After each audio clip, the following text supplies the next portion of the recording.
A nossa reflexão do dia de hoje está em Marcos 10, do 13 ao 16. A palavra vai dizer que naquele tempo traziam as crianças para que Jesus as tocasse, mas os discípulos as repreendiam. Vendo isso, Jesus se aborreceu e disse: Deixai vir a mim as crianças. Não a proibais, porque o reino de Deus é dos que são como elas. Nessa reflexão de hoje nós podemos ver que ali havia umas pessoas levando crianças para que Jesus as tocassem, e seus discípulos já repreendiam. Precisamos entrar no contexto da época, porque na época a viúva e o órfão não tinham valor para a sociedade. O órfão era o último dos últimos, um ser humano totalmente desvalorizado pela sociedade, comparado até aos leprosos e aos pecadores públicos. E a palavra vai dizer que Jesus se aborreceu com essa atitude. Nós temos que tomar cuidado, meu irmão e minha irmã, com certas atitudes que nós tomamos. Porque Jesus, a todo tempo, ele veio para os mais necessitados.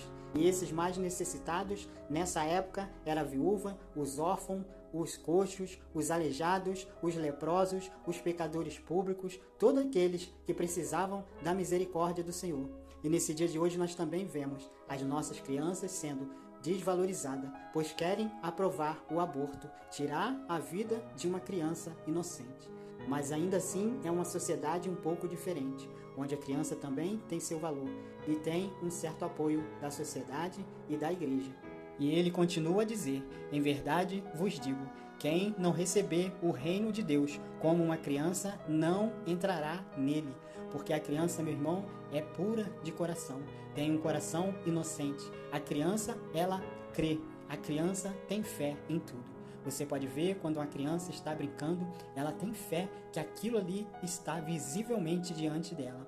E assim também devemos ser nós. Nós não precisamos ver sinais, nós precisamos crer. É isso que Jesus quer de cada um de nós, que nós cremos naquilo que Ele ensina, na Sua palavra. E quando nós acreditarmos de verdade, nós não teremos medo, assim como a criança, que de uma altura se joga nos braços do Pai, pois tem uma confiança. Que nesse evangelho de hoje nós sejamos como uma criança, se abandonar nos braços do Pai e deixar que Ele guie a nossa vida. E no final do evangelho vai dizer que Jesus abraçava as crianças e as abençoava. Nesse dia de hoje, meu irmão e minha irmã, que nós possamos pensar como tem sido a nossa vida. Você tem se abandonado como uma criança à vontade de Deus, ou você tem sido como esses discípulos que querem repreender aquele que está buscando o Senhor? Louvado seja nosso Senhor Jesus Cristo, para sempre seja louvado.